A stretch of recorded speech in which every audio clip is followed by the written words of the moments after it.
Talofa lava. Ya. Taia manuia ile aingo le tua toi fatulima atu nei taia o swafa manu malo tato li o Yesu Kristo lo tato tupu sili lo tato matai lo tato malua papa lo tato olo maulunga. Hallelujah. Ia umfai foi ona toi tai mai lo to soifua. Praise the Lord. Ile nei foi taia fou. Ia o le whaai unga o le vaiaso. Ia o wheanga iai. Ia hallelujah. Le au kerisiano. Ia i whaiva o tiute o matawhai oi. Le ngata i tonu o maota malawa. Ia o wheanga iai fwoi i ngā luenga o lo tonu. Ngā lulue ai. Ma o tonu ngā pāti ai.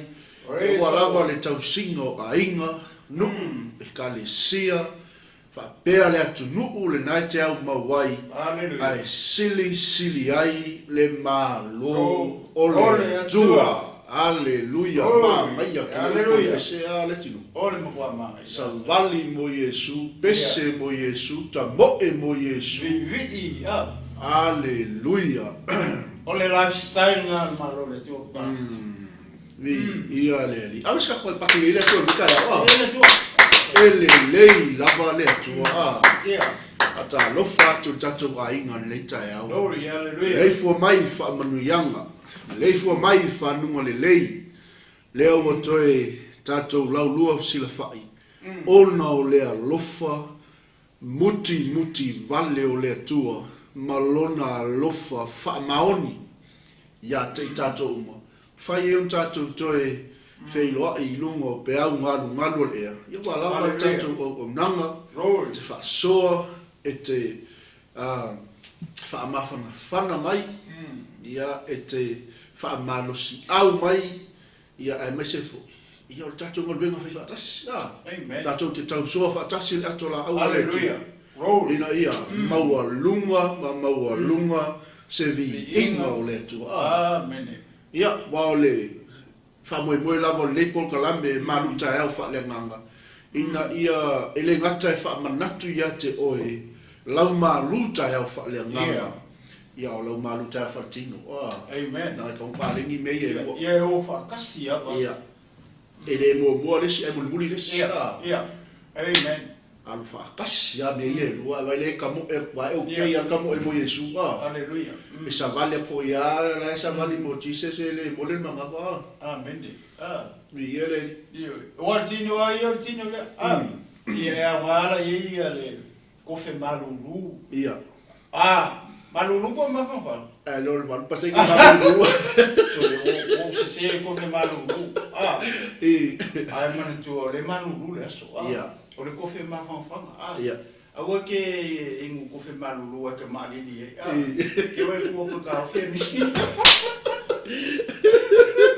Atalo batu lo suma toina le tai ia sa mo ia o mai ia le tulu me se fo ile a ingo le tu ia wa fo le tai fo ile ala sui au manga wenga ia me se fo io tu te tono motomla Ia le to. Ia wa ftai mo no pasta. Ia ono leua o se el tava o le tai pe le menena sa no e le mai silingi ai o le o fa tasi o le tino male nganga pe o nga Yesu e mo tino ai mo le nganga mongi le lenga pa bunga aka ku kilo foi lai a tamu e bo le kongol kuspai mo male aka mfa e ai mo male aka mfa le nganga le ala mo ka ko wola le aka mfa le nganga asa ka ko woki le aka mfa kingo orfa atam fora le o le mealanga e ta ua ia mo pe ia se meo tino ia nga muli e ko le pe ne po kala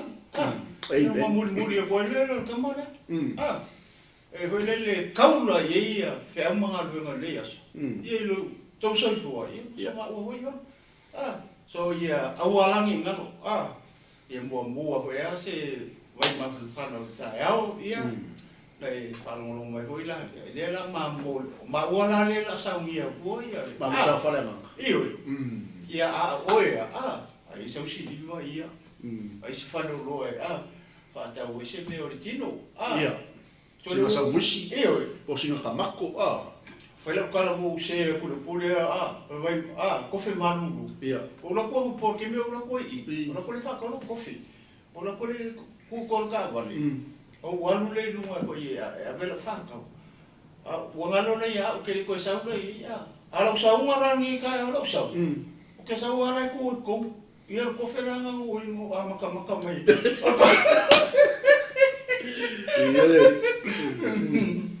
ia ki nga fa ro ora ka ke mari ia na o maka mai ia o ile ia o mai wa le ka ke next to mari Mala o sainga le a mai ro se ko fe le ma fa ia nenga nga o ka mal malo ro nenga ko ko ai sa o pa ko fi fa lo bi ko au pi ai sa o i o au ia ma fu o mai na ko fe le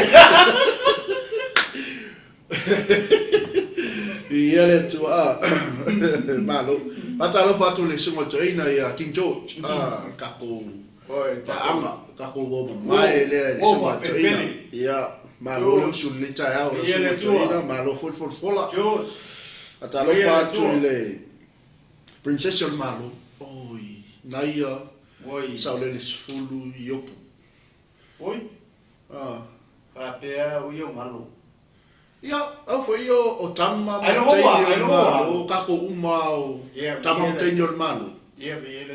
Ia foi só fatalo foi anga lo ni tsa pe ngai ke ma fo yanga. Se ro ai no. O ia o ke. Salo ai o moli tama tia o ni tsa. Lo pola ro mo.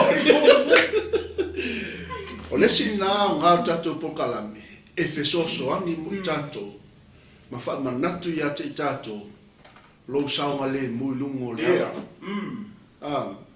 Ai mo limu mu, ia pesi yaki fo ia ka avali, o kei pepa o ka avali. Ia pepa o ka ofi. Ke le io me ka usia. Sai, pusi pa. Ia pusi pa, wow. Ia me se fuera ka avali po isa ngala isen. Ia. Mai ko ke la feo e regila isenge ia. La feo i la isenge o le ka o ma ko fe. Mo la isenge mo lo fa mo. Vi ia le tu ni ta wa. Afa apea. Wa le wa amu ia oi, amu ia tato uma. O le wa fa lupe tato tamam tenyo malu. Afa apea na ki felo ai lo sai le so la isenge. Ele o le. Ele o se ka ka maro o me o mai ele to foi le lo está na to maro e lo está na to o maro le tu ma fa na o le tu e ka pega uma me nga ai na kola ki no ku leo le ai ma so popo ala ko ai molimu mo la kukulu la kukulu ala mo moli wa ma ka slow down ele fa pe aki de ngo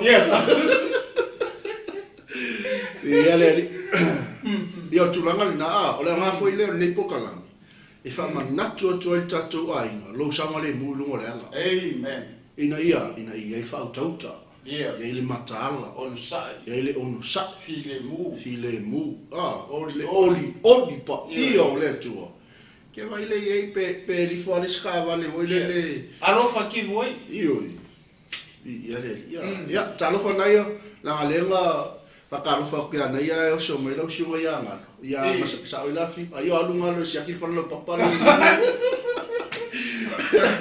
vai po a merga fa lo papa ngal vai pele o susu ngalo papa ia le o so le fatalo fa tia baby hai baby ma lo le usul le tsa pa tai lo talo ia le tu style number 2 or number 1 la peste.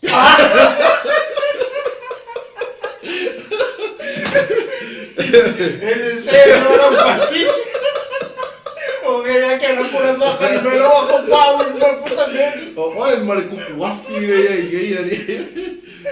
I love you baby.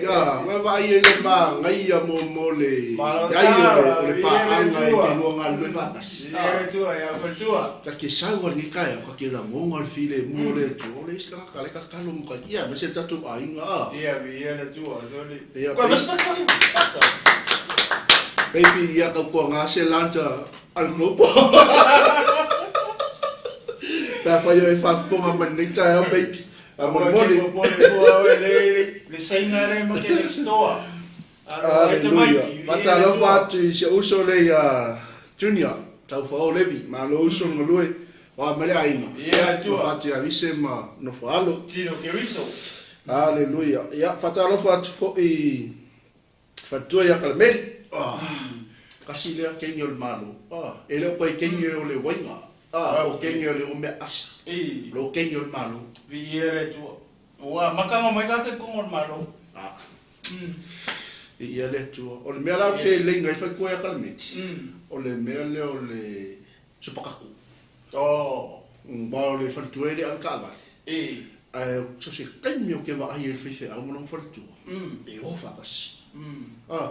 Ke wa ai le kai se ke ka ke ai ko el fife a wo le wa va ngora mo fora I lu. Yo so manga ku fu mo ka ko. Ka ko uma. Ma se ka ko ye o lo so I fu pe alo ai. Ia vai ko a fa pe a ka vale kinga ia vai ko inga ke go. A fa pe a ka vale ka ma. O tia ia long ko vale.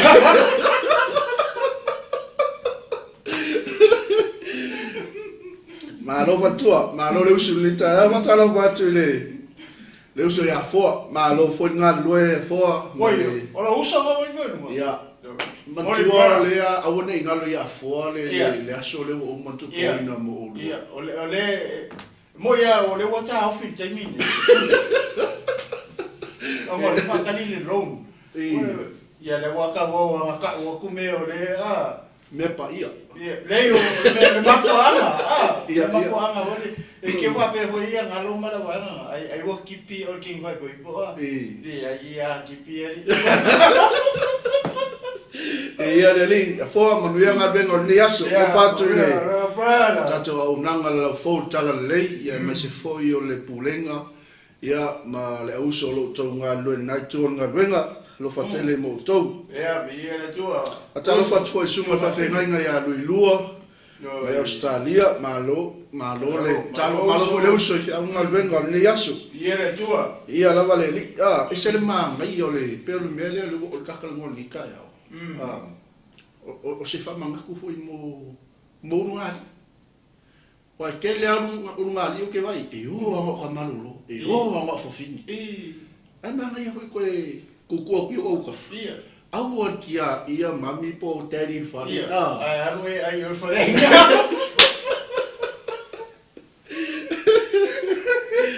Vai a poner ki ngasa peke magere no mo ko. Ia le tuan ni tai au mai por pese sa vali mo Yesu ta mo e mo Yesu pese mo Yesu mi vi le tuo ke vai ke mau le marus Amen. Ia ora tato wa nga ile tato pese fa marus ki ngoi ni ka ya ka pe ngai lo maluka ya afa pe o mo mo li tamiti ni tai ya ia kia nge rola ke fong masa ungi la vacuum Ia. ai le umale aso e maka merka cola ai le so fe au fa Pero la campana de pese fue le queen. I want to break free. I want to break free. ka fo le ko ri afu maka merka Get out. Ia le tua, ia, fa Palestina mo tatou lita heo. Malosi le mata o Yesu.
Aleluia. Aleluia.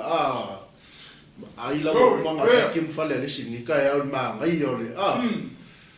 Ese le au le leio por PCA. E ma losi le manga o ke riso. Glory, hallelujah. Fa au wai tu fai bon le aso. Ele tu. So le ti. Ma le te le lai vai nga I ka pa el nika ya. Ina ia fa manatu pe. Yeah. So ani pe. Tato maluta ya. E ngai vaenga ia o ngai vaenga ia e whaofi mei ale. Ia, la teka saka ia. Ia. Ole manai hoi po kai te mele hoi sauno hoi pasta. Ole ia le leili tato whalongo I upor pese. Ia. Wa le leili tato whalongo I upor pese. E whaingo fia la hoi lea o na whangoto I tato whalongo. Leleli. Ia e ngoto tu tatu whalongo le loko. Ia. Ia o whiara meka ke aru ia. Ara wha mangako wa peo pule o pese le wha mai ia ma. Ra tāua na. Ia koe le maukanga ia whai. Lako e manga ko inga mo ko ima ma whai ia. Ma mako e vera me ai. Le mana o Yesu wa.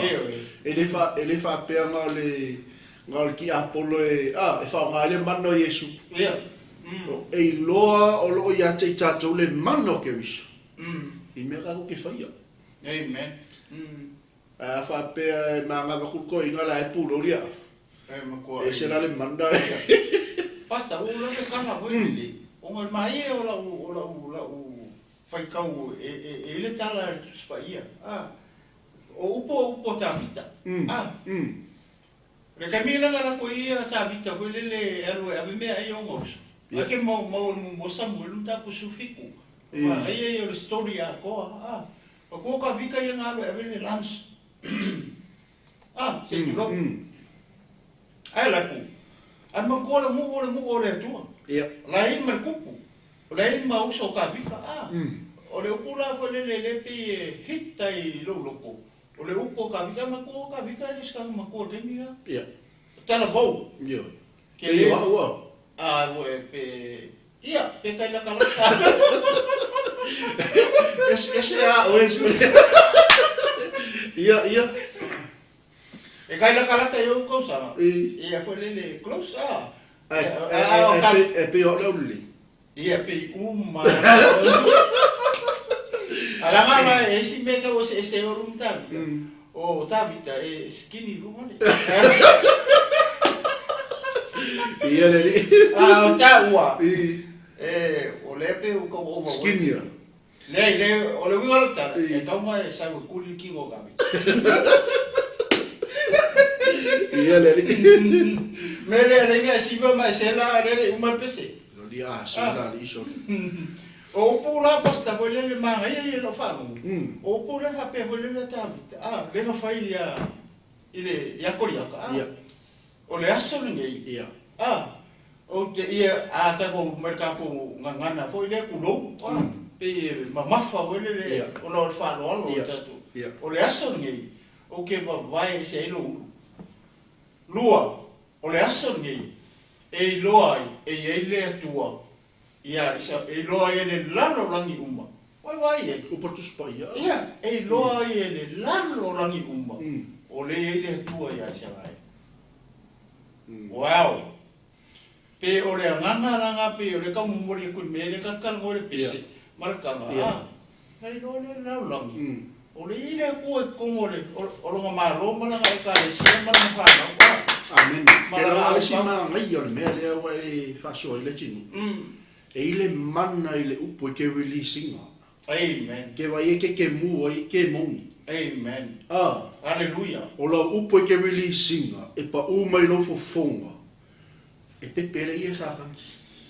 Praise the Lord. Ba vai kala ka vi kan fai. Nga o fa longo ia ko dia ka e se ala ngo ka malo. Yeah. O le manga ia o le simeria. Hallelujah. O le halo fa longo ko ma ke mali. La halo fa longo ko lo le la banga ia. Hallelujah. Ngaya we. Kai mia ke ku e lunga ba mang malo. Yeah. O le kai mia ke la ai si skepo e ke sa vali ba mang malo. Hallelujah. O ngai fai fo le lo. Sa tangi. Nga le manga o Yesu. O le ia hau le atua. O le I kongo whale le atua. Le la wano furu ipu ma. Ma whaile ka ngā lava ua lewa. Ai le whapea ma hawa ko arka maara e pulu. Koe la huka ma koe whaika ngā. Ia le hala le lenga o le akupu kongo le ai. Ia ngā o misa. O le si mea maa e rua o ke eo o le tā noa whele o ngā le peka mo le ko iso o la mona. I te tonu o le tino ke viso ma le tapo a inga ma le maro o le atua. Whele le peka o connect mai ei o le ile atua i a kako. O le maa ngai o le peka o e sa ngua ma le sailea. A le peka o e drop mai le kua lo maha fausisi mea. Ai ke le ianu e face whawhika o. Tik lea lo mangmaro. Mene. Tik lea lo mangmaro. Wai ele ka ua kaua. Lau whai aku ia ka vika. O le aso ngei. O te vai se ilo ulu. O ngai loa la ia le lano langi uma. O le ile kua ia isarai. Just the same as that. Moka kou. O e sa ungi o le alfa fika uli. Peke o la kia wisa o appointment, peke alu e whailele o sau long o le ale mea ke mga oi. Kango e tik lea lo mangmalo a kere ian. Peke alu e whaisau interview ngā luenga, tik lea lo mangmalo. Whawhetai e sūr ngā luenga o mai e kia. Whawhekai ngā luenga leo e mai e laso wiki. Ngā elu lola ia. Ngā elu e mauki mua. E ke maua ngā luenga leo. E kari kongu iei. We can do it.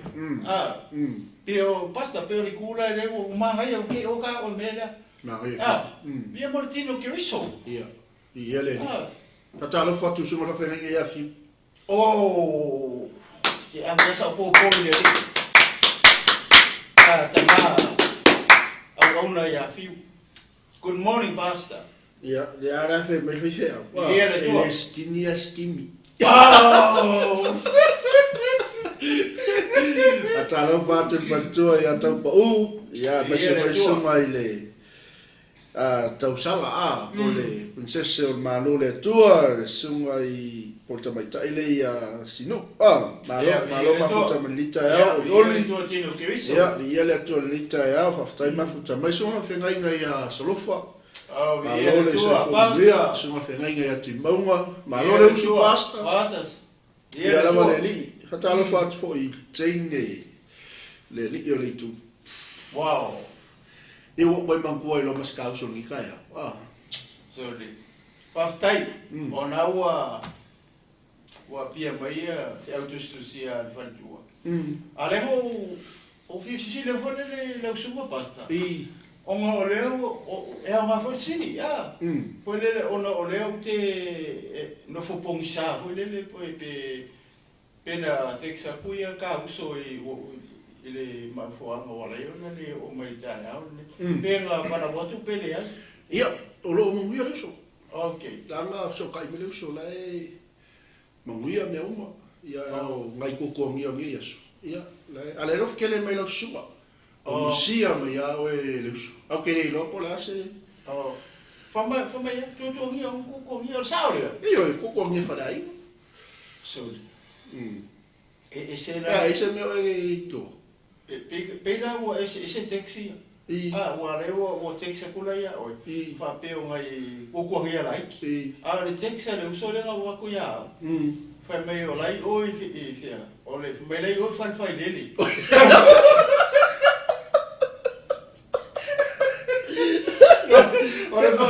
Ora fai lele, o aularia. Pio menga vo lele.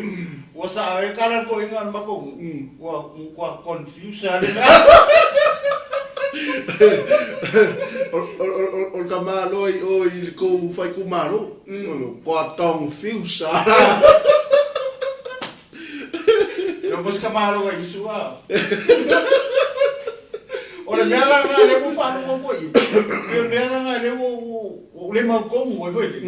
Mo fa le o le o sau o le sine ko le o alu ale ka poka. Ya foi o le tulanga na wale la so kai me ke o le mo ye me o le lava mai o ngai ko ngi fale ai. Alo winga la ko ngi le ko ngi le waka mai ya. Pa wa me lo ke lo yo ko ngi fale ai nga pa pera e se text nga la ku ya o ia pe o mea pasta le au kikilo le o se mea o text ku ya. Ai se foi lá me nga text mai ya fa mai la yo le fai le. Au le mea la o ke o fo. O lá no o fai le al fo fini. Ole mea, ole le kau kara sao mai. O la wa mo sanga luenga inga fai. Esa o pasta fiu ya o lo vai ele. Café fe. O ka.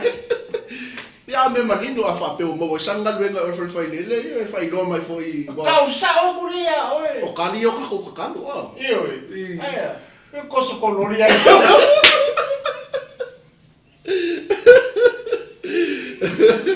O le si sai o le texa le uso. O le mea o la mi spring. O sa nge o ma fa pe po le fale o le wa kere ko nga fale lele. O le fale tina se ulo. E o fale foi e fa lele ai mo mangu. Mo manki o me va pegar. Me fa pai le ia me ola.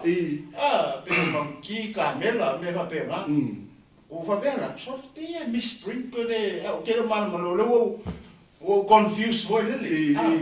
Po le mea o se fale foi fa le ia la o coco. Po se fale foi le fa le ia mo me o fe me fa pegar. Pero me nga ne mo ko yo. Usai kasi ale upula esa o le fale lele. O sa ka fa o mamai po fe fale lele o kinga, fale lele o mangu. O ia me fa pegar. Okay. Ia. Pero me nga familia ko la suba. Ai se me ke pole ai. Ba wa me lo sa o le I fale lele. That's it. O que masa, quando ora sa ko nga pe ako foi mercados. Vai se sa ole e fa mal malama mai. Ya mo o ye se me ko o que fie go e fore ku la mo text lenga sa. Ngai ko ngia. Ya no fo kere bo ele uso. O le wa mo ora ma mo ala ko ngai fa ye ko i o. Le wa ne sa mi ka ya. Mai o por pese la ka ko bo.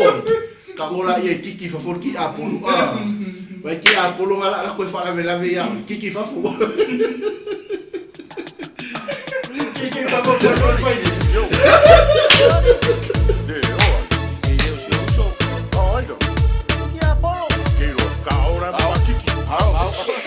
So feel it tangata awale tawe fale nganga iava agelena yo mata ine ima wo e ave ole tama ia lo to tele tu ilo ofuta tu le pulo ma se vai ia vai tarita vale pelu nei galo savali lo iluma ia va atolalo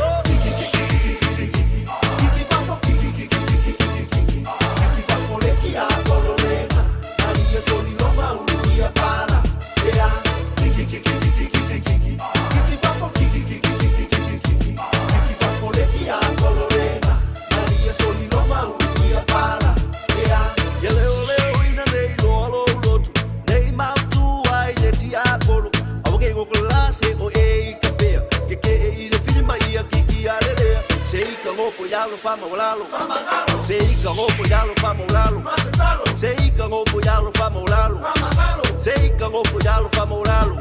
Yelo to tele, matete, ma awange ie ko efefe. Yelo to tele, matete.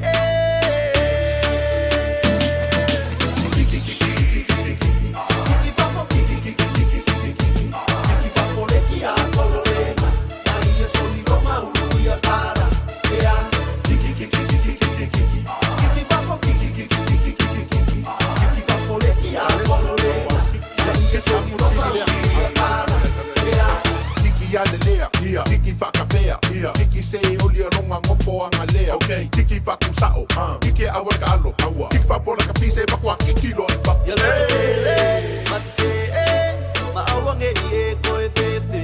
Yelo tele, matete. Ele so fili le tangata, awale tawe fale.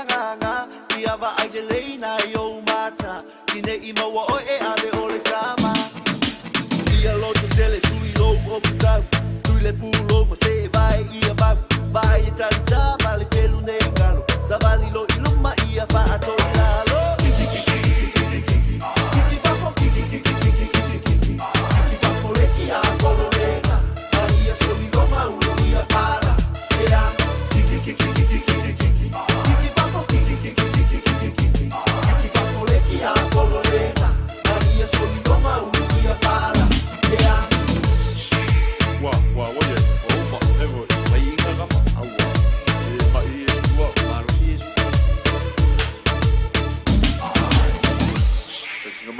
Hallelujah. Praise God. Vai len manga iole. Ol malu kai fa le nganga le ke mo il globo. Kiki fo ki apolo. Yoi. Fatalo fa tu le fioma ia tu pola. Olo ma fa mai Brisbane na. Olo ke va ai ku kai. Paula le orga kai mam na mai ko inga ki apolo ko kiki fa. Yeah. Before Before ni ka ba e ulu po or ki apolo.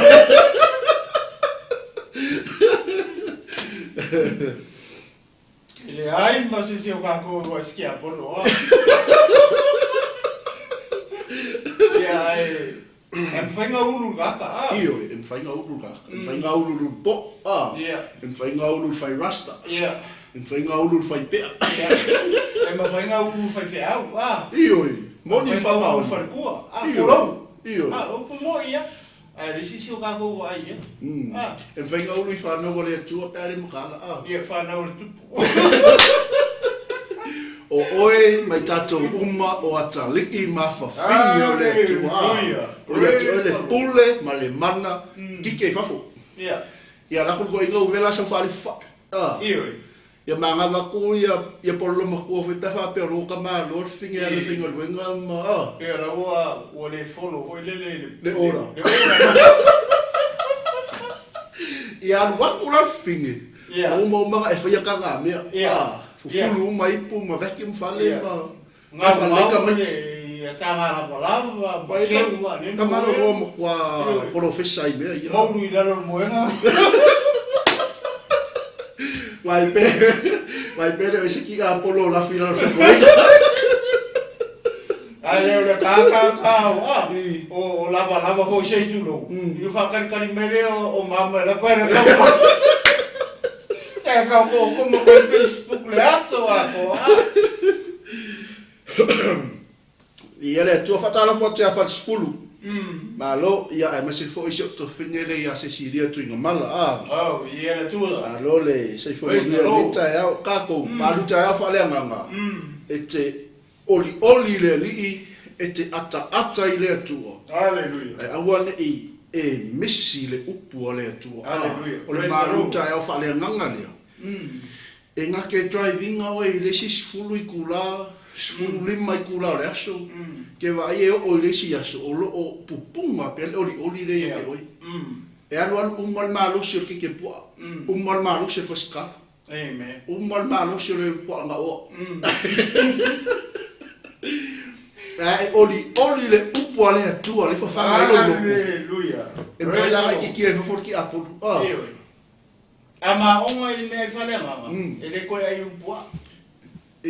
Ora ai vetu. Ia mala aru fo ia mwhake ki e si lo makuar ka wani. E le koe aru monga ia. Aru ma ave baby. E no ai e koelele e no ai o lai whaile a inga. Ioi. Mai o le tuna e no ai le whanau o le tua. Ia. Matangata o le maro. A mese ai e mea o ngari. O na winga la tala wile e se aso nga o ia. I'm telling you the truth. Sa lai o le kamalo o le makawhawhinga ringa. Tell the truth.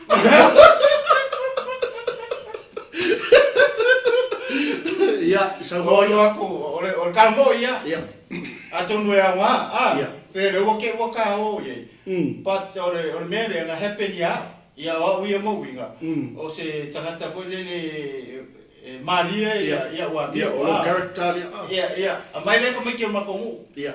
mai a pe kelo na ngai next door ma ko ai ngam pe kelo ai wa fa la ma ona man ma ko ai ngam la va le ma wa fa kalilo ko finge sa mai sa mo amen ai la o kenye ko mala o kenye ko wa e lo ko fo le e va ko e kampangi vo e va ko fa fa ngalo ngalo mala va le ai le si piko mo fa ngalo ai la va ai ken ko nga ya o la ma ke ko a lo ko lu okay o lo ko la ma o lo ko lu ai la va ai la pasie ko ma be ni va e ku ya a uma sa lo ko la ko lo ngalo a fa me ka la ken ko nga ya wa mai oi mo fa ya o mo lo ko lu ku ka ma ke lo la ka la va ye fa oi sorry o lo ko fingi o lo ko fingi nga ma wa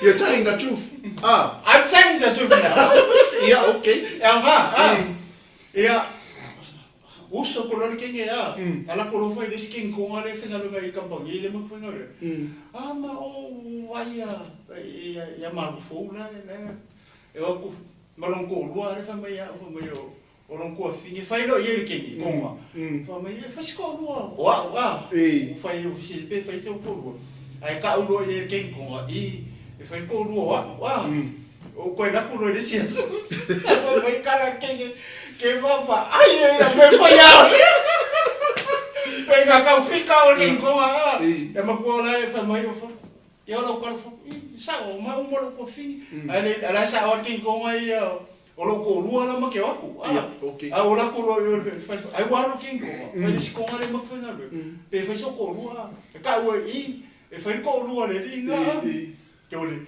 o conhece só porque quem vai lá mas que papa ai era me falhava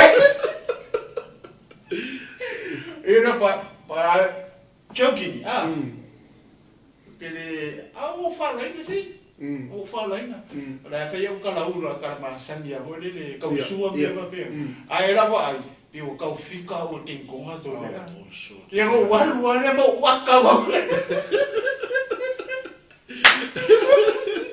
é uma tatou mas ele foi lá fa fonga mai tono fa finga bem ali tem ka po ma o sio to lu and tell the truth ata lova tu ya lima mareta tai mafuta melita o se uso le ya se fai waso baloso ya fata lova tu ya palepa pelsia stolo malo makwamanga ang mia se kanu ko inga ake no mo kakamu tell the truth ya viele tu ole tauli ele mafai ona o tele o tato malutaya avaku ase upu kaula ia le amtanga lo waso ama se fala pa peru ama kanga o i ai ngole uli ia manga ia tu le fia finisi fo yo itulang ole me ai fa le nganga le haleluya ia ilonga malo si anga ilonga mana enga ke fa foi alo waso ia ma tell the truth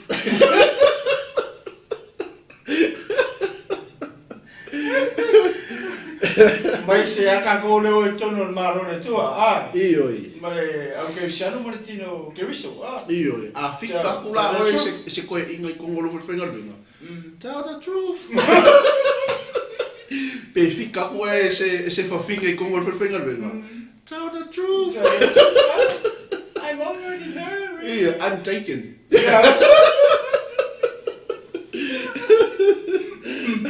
sawa mamla mai la ia fa ko ia tapa ukulanga le ioi sa o le ia ka ke tan ye ho le ma ia nga amen ia nga mo tatu wa le ia se si ho le fa pe ele isa na story ia ko fu umaga ko uma le story o le kala le o ke fe ko ia le mena tu puia ia o hanga mari ai le fa pe foi le mo se o la o ko tio ko ko o ko fini ala pe o ko fika o ken ko Pate o kai mea o le holo. Ke no fa o ye fi. Ya vi ele tu. Aleluia. Vi ele tu. Le la ka ko pese mulmuti. Ka ko mai no. Alu ro mar ka ko ma lu ta fa le ngale upo le tu.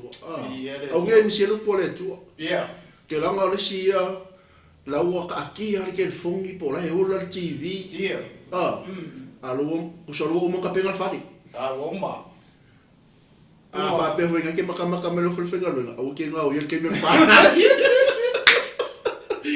Le fenga lo se kumale si o ke me la break po la la se nga sa ko le ko maka o angi po kala me nga ye kurnias. Ia o watu la ko le ko nang. Ia wale upole ia. Fai o fale le peko nyimbe. O ki lo me le live se uma. O kale break. Ke o ki lo e se me le ke peki. Ke o ka pu ia pe nga nga ya. Foi wa ke le live ka ke vai. Ke fu ni ka fenga live me la fenga lo. O se e lo wa ki fa pe. O le so sangi nga ka ko maluta fa le nga. Afa pe fenga lo. Le lo ke fu. Se yo o lo kai mi ya ngo. Nei ke wa ke lo mel lai. Ya e fa lo ko e se me lo o yo ni. Pe ke kilo mel lai. E ko ke kilo le lo mo se be. Mea la o ke le ia tui mama. Ia. E le kai se longa e kane break a lifo ia la uo teksinga nga me kona. Ola o kalanga ni ko fa kula tinu. Afa pe le tsa ko mer kula nga le. O le male aso o ko mengi mer fife a. Lo mo ringa la o kai mi uma. O le si me le pe o ko e ka wo ma fa de. O le ka ke le o ilo pe ko lo pe o pule ko inga o kamba i pe fu al text mai ke mi uma la pinga lo pero la por le pese o le no foi mai I want to be pues la fa un mai ko se kurimbango se por foi ngalo la fa me comen ya tu no mano lo faccio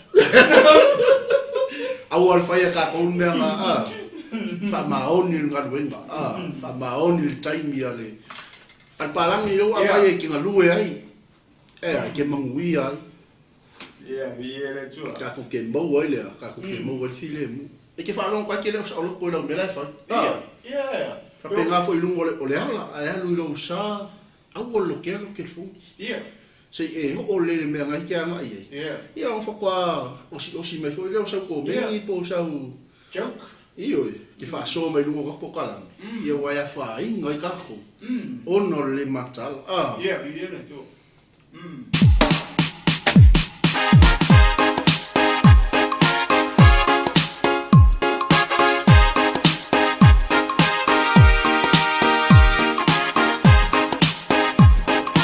alleluia ta pena lo torni chao tu pole tua tato tali mai tato fa funga le pole tua ni chao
Lau mai me ai na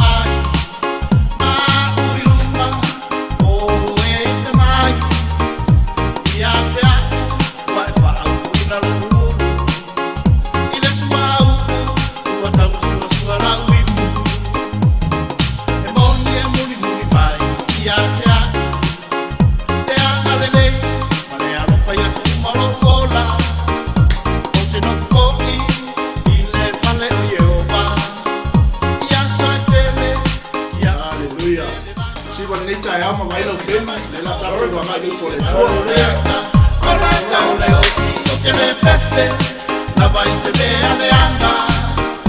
Awa oe tata fatasima, fatasima, olaura au, alouto to oe whaama, whana ina ia.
Hallelujah. Mo lava na matou atu I lau fio I lau whaunga. E te whau mai I maua o au mea whainga ruinga. A wao I maua o tangata. Mate le malamalama mai loa lau upu lo matou atua. Nga pa ia fio mai oe le tae au le nei whetalai oe e te mori o le nei whe au I aio whinangalo maloto. Mai se o tino keriso malau e kalesia le tae au nei. Aile ngata I lea o nai o mātou tangata. Ia I tue fio nei I lalorangi o lo whapena o na maua mai le nei I ala ata no mātou atua. Ia watu mare mana la upuri tae au nei te mā. Ina ia whamaro si ai I mātou. Ina ia tau longo ina ai pea I mātou. Ina ia tu maulo mātou whatu atua I lau fio. Ia amata ina lau fio, whaiu ina lau fio, ama ea tele mamau alunga se mi inga o lau fio. E tu mau mai pere whataua. I lunga o I mana Ia o lau whaitawina ia lea fio mpa ia lea tua. Nā wa e sila ane I lunga o le screen, o lo iei tatu tus. A whai o ilau pelu I au taftafa I tono maota malawa, ia lea tatu whaitau whaatasi ai. O le salamo se lau tolu sifumare tolu foi pu mua. Ia whangata mai le foi pu tolu wa e nau tolu wa ia foi pu le chapter lea. Ia whauta o le mea matua le lei ma le mata mo fi lava. Pe a no nofo whaatasi lava uso. Ua tusa ma le sua u le lei lungo le ulu. Na tafe ifo I le ava o le ava lava a arona. Na tafe ifo I le ua o na ofo. E tusa ma le sau I heremoni. Ua toto ifo I lunga o maunga o siona. A wana poroa I eova I o I ai lana whaamanuia. Ole ola lava lea e whaavalau. Amen. Samoa whai mai. Ole ola lava lea e whaavalau. Hallelujah. Lea o whatusa I uso. Pe a whai e no nofo whatas. Se mea I nā le lei. Ma le mata ngō fie o uso ai no nofo whatas. O whape I mai le lua maftanga mo lo uso. I to tonu o ainga, I to tonu o le whalewhai ngā luenga, I to tonu o le kalesia keriso, I to tonu o aoa. O lua no nofo whaatasi mo lo uso. ia o oe lava ngai ei le kali e le fisiri lea au fe me a mata mai e le meo le uso e a mata mai to tonu o le ainga e a mata mai lo uso na lua a whana nau watasi mai le surunga titi o matua o lo uso o lo tua whawhine o lona winga e te tau ona a mata mai to tonu o maota malawa a mata mai to tonu o lo wainga le mea lea tau o le nonofo watasi o uso a lewe mai e matua sili ona le lei ma le mata mo fie a whaila o ia te oe le tua inga le lei le ma le mata mo fie i to tonu o loa inga e ma whai o nga e anu ma oe i oe le whariwhainga luenga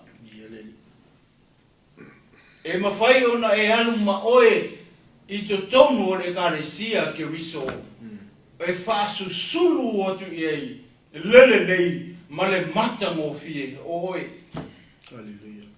o longa winga e kau mai e inga e ke maua whaamangianga mai si mau mea le whaakusa iei oe whaakusa iei au whaatusa iei tato uma whaatusa iei le e kalesia ke riso o uso matua whaafine ia ke riso o wheme a maka mai e le mea lea kau o le ngofo whaakasi o iso e a maka mai kokongo o lua inga e a mata mai to tonu o tato wa inga Onga e sau ai le ma oe i le whariwhainga ruenga. Ona e sau ai le ma oe tu tonu o le karesia ke riso.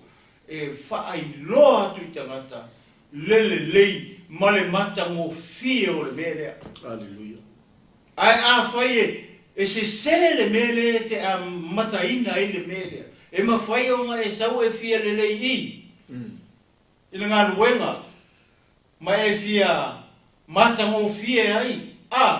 Ai ke le alofo i lo uso ngā lua ifo whakasi mai mangawa o tua se kulosa mōra kai au hei. Praise the Lord. Lai ke ika i lo uso ua ova mare se fulu kausanga o e whaia le kala lea o i o mai le hoki o ke le koe fia le lei lo uso. Le le wingo ngā mea. Sa mō mare tino ke riso. Va ai o e va ai au. Nge ke o mai le hoki mare wala au o le pua. Ai ke leo wha manga rolo uso po lo kofine. Po lo ango, po lo auntie, po cousins. Amen. O le kai miringi. A o le ele maa ngawa ola i o kakoponga. Isu se kulou sa mua ringi kai au. O le maa ngai o le salamo lea. Nga o le kolu a foi upu le i.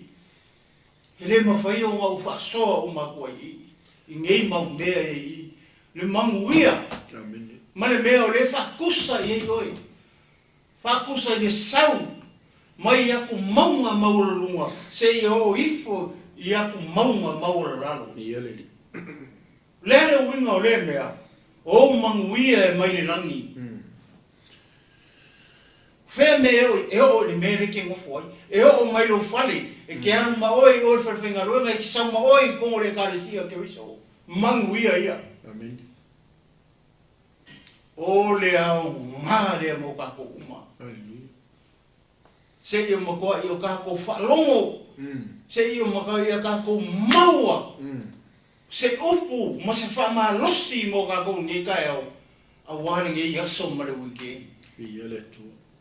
Ia sa ungi e kuai. I le kaimi kako ke uru whale a koe i le aso o umanga ka penga. Kau ke uru whale e koe le maru o le kua. A le ale kau ke aku male le lei mare makongo fie lea. Hallelujah. O lona winga e a maka mai kongo rea inga. Nea ngai kele siano e whape ngā. E oku i oi whariwhai ngā ruenga. Whape ngā ai. A o lele e lea rofo le uso mare kua fingi lele. Lele wa ai aku kau kausi wha ngau. Ko fiku, ko valu. Wale ese la kwa mawa sola la kwa maroa. Hallelujah. Lale a onga Yesu, alofa ye makiwa. O ie a maka kuai. Ai le fa pelo wanu kau fa le lei o le ngaruenga. E sau foi kongo le loku kau fa le lele loku. Kulo ala fa le kongo lo wai. O ie kau nga maka mai e mea. Se mea i ngā lelei o uso ai ngofo whakasi. Kari kongo rea o ngāri i upu. Kere alu umai lalo i li wāhenga rea. A sia ule whangaro sia. Whakusa ka ue rea. O leu. O leu e. Leu manongi. A makamai vea. A makamai le ulu. Kafe foi le ua, le ava kafe foi le ua o ngā ofu susu mai. Le wingo reme, le wingo reme. E manguia ai vahenga uma o le tino. Praise God. A whai e manguia lo ainga. Lo ainga a koa. A e sau hoi lai kongo le karesi a ke wiso. E manguia le tino ke wiso o ngā oi. E manuia le tino ke riso malau ngā luenga o ngā oi. Sfakai ka inga wanga. Ia past. Ma nai e whai mua ale tino. Ia. Ma ngai whai mele wa e oi litai au. O ngā o le fatu le o le tua. O lea, pau ale mele i lava le kusi lea. Le whai mele tua e le lei. O lea, o le unity. O le ngofu whakasi. Fa mai lai alo fa aso e manguia kampangi nga ke ai pe a ngofo fa kasi us e manguia le ainga la keli pe a uma fa lo fangi le us hallelujah praise the Lord e manguia le malo nga ke au mau mai ngofo ai pe a uma fa lo fangi fa kasi le us o le us fa no le tu amen aka ko sila foi lai le amakanga o le foi mai fa auta no ngo winga o le makua ka au o le mea le muli mai ma ko ke lo fe kala nga Yesu nga chonga nga le pula fa auta piho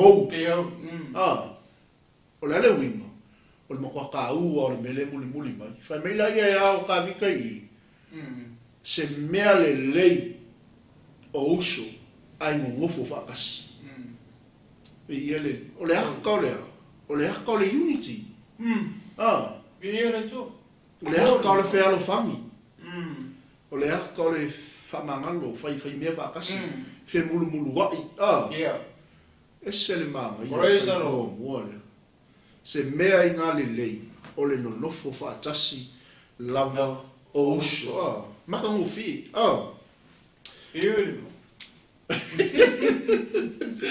ia le tu ave sa popo i le tu le tai au me le fa ko lu ma ngai o le mea le me e pe yo le ua kusa ma le sua au le lei lunga o le ulu. Kafe mai lalo le ava. Kafe fo le ua o ngā ofu. Ua susu. Susu a ko umai. O le hale e haka le mea lea. Taho fan. E manguia e lo wainga. Hallelujah. Praise the Lord. E manguia e le si o manga nga kei ai. Glory. Hallelujah. E manguia e le kampangi ngai ki kampangi ai. Amen. E manguia ai a wo ngai ke fai wo ai. E whaolai ngai. Amen. E whaolai ngai a wo. Na ngai le wi wo le kua. E whai kuai. E whai umai. E manguia ai le kungu ngai ke au mau mai ngofo ai. Glory. A vai fai ngofio le me. O le unity. Yeah. O kuku whakasi. A le fai mai kawika. Se mea i ngā le lei. Ma le mata ngofi. Oso. Pe ango ngofo whakasi. Praise the Lord. Yeah. E kau le whailo le hulanga i teimi ma le sangalinga le. Hallelujah. O lo kukupu pea mei kongo ainga. Amen. E o lawa i kongo e kale sia ku. Amen. Le ngā ruenga le atua ma le tino ke miso. Glory. O le ai ai fe vai vai. Yeah. O le ai ai fe kui kuia. Yeah. O le ai ai fe fuli kua. Amen. E le o iei se kasi e o mai a la kuke ku leifa kasi le va alfa alta. Hallelujah. Praise the Lord. Ai le si mele o falongo e sa mo le tinu. O uso nga pa o mo le manga vai kasi. Praise the Lord. Ai aka ko. Kasi le manga va ka ko ifo mai. Manga va alfa alta. Hallelujah. Praise the Lord. E ka kau langa. E ka kau o nga ka ko ngofo va kasi. Aka ko ngofo va kasi la. O nga mongi lo leo fe kala inga upo le tu. Hallelujah. O se mea le lei. For it is good and pleasant to God. Glory. Hallelujah. O se mea le lei. Ma maka ngofi. I luma fo fonga o le tu. Pe ango ngofo fa kasi. Os. E mai le au ngā kele o suau. Kala ngoa le upu a le atua. Hallelujah. Kala ngoa i le awhionga pa ia a le atua. Praise the Lord. E manguia i le ulu. Whakaikainga ulu o le ainga. Ulu o whalapopokonga. Ulu o le kalesia. Ulu o le kalesia, pusikaikai. Ulu o malo. Amen. Kawhi foi la le awa. Kawhi foi la le ua of. Manguia a koa i markingu. Hallelujah. Glory, hallelujah. Praise the Lord. E ka alo whai muti. Whao matato malu tau whale nganga pai. Pasa se o koe, kasi si mele koe fio so koe. Amen. E pupu hoi. Ole maa ngai o le fio mapa ia le tua. Ole maa lama lama o le au mainga o la. Yeah. Amen. Ngā u te e fia o kasi e kua ele upunga pe o se, ole se ka unga wene o le attitude. Yeah. O le attitude nga ke whamakala inga le ngaunga. Yeah. Yeah. Ai ki kilo la e whamai, o le uku a. O le uu le lei. Yeah. O le uu le lei. Mangai e lupu nga, le uu ke mu koe kaulu mawhawhau. O le langa ke le uu. Yeah. O le mea voi la le o mangui ai lalo. Langa si se le uu le inunga i, le sasa inunga i, le mangongi. Le o se uu le lei. Pe o le vana nga le o koe o so koe. E mangai voi. Langa ngafa mele kusi e pei o le uu. O le uu lei a. Si? Ioi. O le lei nga ke whamakala i a le. Te maka me muri. Iyo, Ele sa mai lalo. Ia kusa kasi an mele koe o le uu le kafe mai manguia. O le uu le lei e se uu le ama. Hallelujah. La wanga le fia o koe le uu. Ia kako ia silfia o le tino keriso. Le lei le uu. O ia pe manongi. Po le uu sao. Amen. Le uu kaunga ka me va pega. Pe o le uu le ngala ku Maria o Yesu. O le uu. O le uu anga fa mai el kusina. O le uu manongi. Ieleli.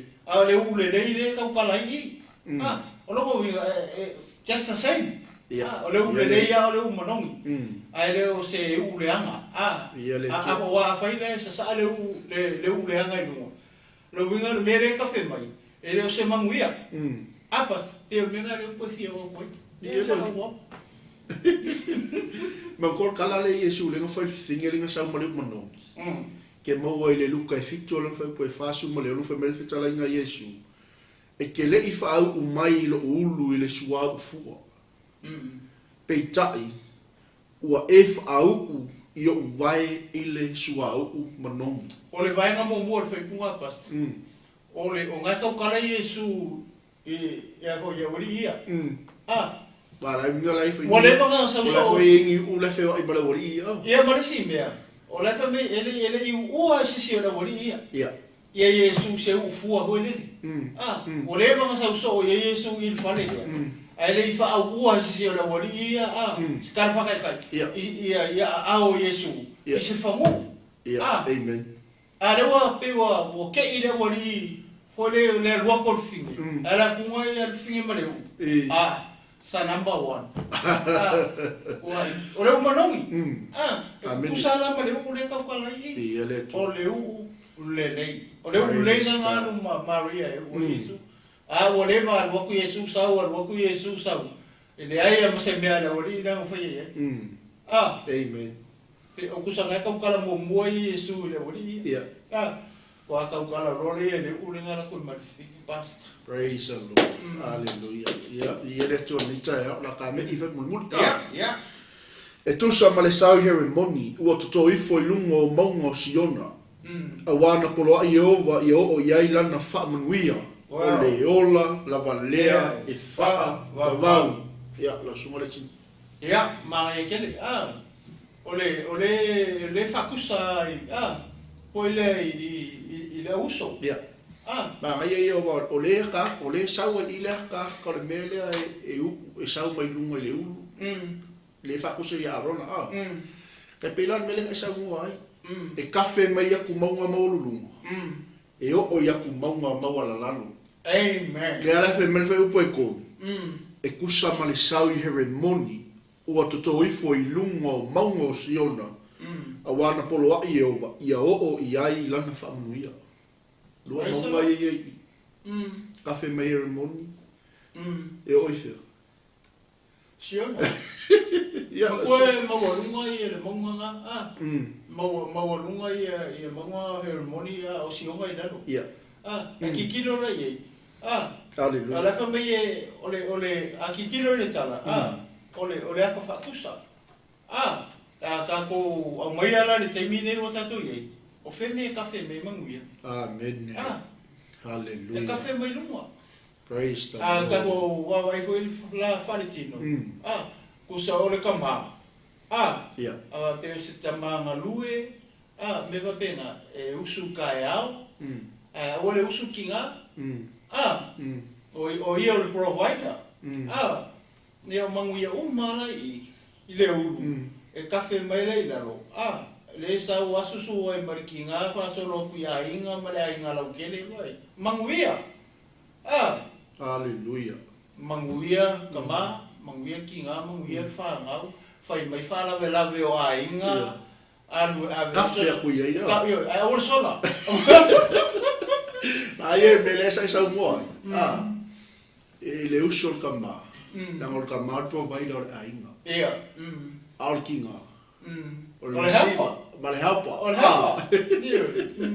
O so sorry. Ole ora nga ringa mai le tu. Amen. Awala ngi se sele ora ka ko ainga. Ole sa ro. Vai usu lor kinga. E se lor me ka fa kama. Ia, kalo fai. Kalo foi a ka ko. Ia, fa wal sa no, wal fa ol vai nga mul nga ka ki ia. E pa wala me le tu e fi va mo pasa ia va ko le so va iso fina nga. Ole pule fai ye. Ole ola fa va. Ia, le nga polo ia Jehova. Ia. E o iai lana whaamanuia. Ia, vai le. Praise God. Ia pa wanga si me te fi fa po tu ye. Le wo ka ko fa longo. E le nai ka ko. Mai se altino ke riso mare o fa ko kua. Mai dato mo mai mo me gi ka. Ole fe au le mare pule mo ka ko uma. Ia le. Ka ko uma. Ia, hau ha foi. Ia le. E a fai foi le va maruso martu fine. Ia, e muso tu le nga pa ia ke oi. A ve o lai ke lua fa pera ia. Ke eu e ko masinga pepa mo ia, ngai karo se kolu. Ia. E pure a pa le relationship. Ia. A wangi o ka ko feu ka pe. E ele po sa mo le po pe sa mo. E alua e falongo ia le po le tua e ki ngai lo uso polo ko finge polo anti polo anko polo kase. Polo wife, polo husband. Ia. I think so. Tell the truth. Ia pe sa le to e pa po wa ka ko le exercise singa ro le me. Hallelujah. O lo mo viva e ka ke le mo me mai. O le ona fa va. Wow. Amen. No ole ona fa va ke lo ngi. Ke lo ale o ia me ka ole ona fa va. E be o po le Ioane. Yeah. Ole ona fo ile ngi e fa va. Amen. Ole ko I loa le ole tu moni e totas malena awina mai. O Yesu Keriso. Wow. Ia le tu. Ia pe se ole to fa popo.